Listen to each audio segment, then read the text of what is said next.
The Apple Watch Series 8 is Apple's latest smartwatch created to keep you connected, in shape, and even safe, depending on the circumstance.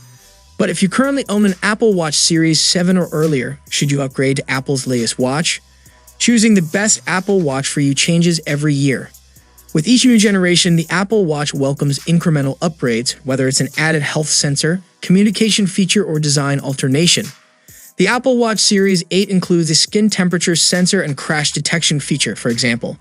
Unlike the iPhone, there's little incentive to swap out your Apple Watch each time a refreshed model comes out.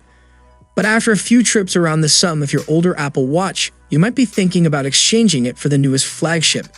Here's how the Apple Watch Series 8 compares to the Apple Watch Special Edition, and if we think it makes sense for you to upgrade to the next generation smartwatch, which starts at $399.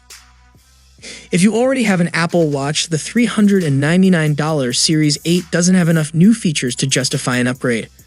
Most of the worthwhile innovations are available on the watchOS 9 software, which you can download as long as you have an Apple Watch Series 4 paired with iPhone 8 or later. The Apple Watch Special Edition, on the other hand, has gotten a pretty big makeover.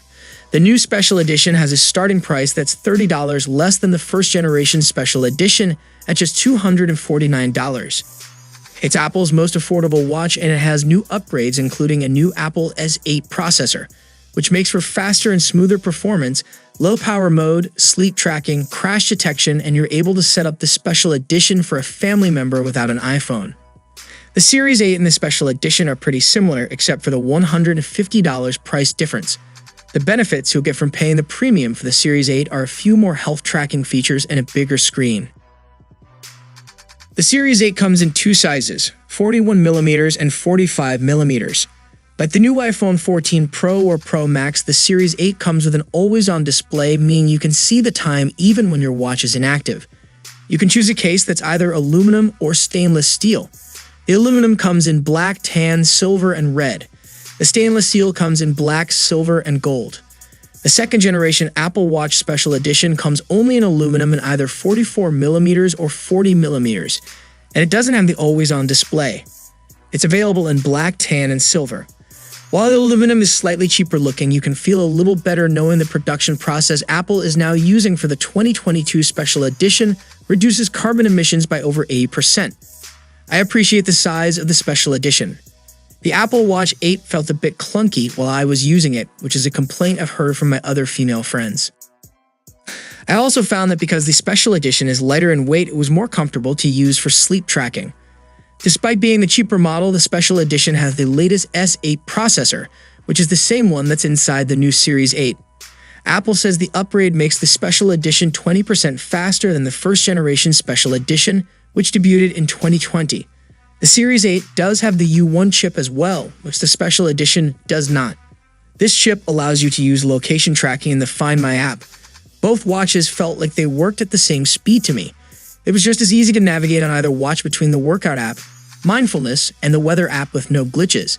The Special Edition has heart rate and fall detection, while the Series 8 can measure blood oxygen levels and has an ECG app to monitor heart rhythms. The Series 8 does have a new temperature sensor that enables menstrual cycle tracking with retrospective ovulation estimates. While I appreciate Apple incorporating women's health into the new watch, I have a hard time understanding how retrospective ovulation will provide the data necessary for women who are trying to conceive. Instead of giving you data about when you ovulated last month, other wearables, such as Ava Fertility, tell you when you're actively ovulating so you can take advantage of your fertility window if you are trying to conceive. Heart rate notifications on the new Special Edition can alert users of unusually high or low heart rates or irregular rhythms, which Apple says has helped save lives. There is one advancement in the Series 8 that could provide users with important information. It now has AFib monitoring, which will help diagnose people with atrial fibrillation, the most common type of irregular heartbeat. When it comes to sleep, both watches provide comprehensive sleep tracking, though as I mentioned, the smaller and lighter Special Edition is a little more comfortable to wear to bed. The new crash detection feature is available on both the Special Edition and Series 8. The Series 8 charges very quickly. Apple says it can recharge from 0 to 80% in 45 minutes and to 100% in about 75 minutes. I definitely noticed a difference when charging my Series 8. When the Series 8 is in low power mode, it lasts up to 36 hours. Both watches have all-day battery life of up to 18 hours. If Apple wanted to get me to buy the Series 8, they would have given it as much battery life as the new Ultra, which boasts 36 hours in regular mode and 60 hours in low-power mode. Having a wearable that lasts only 18 hours or less is disappointing.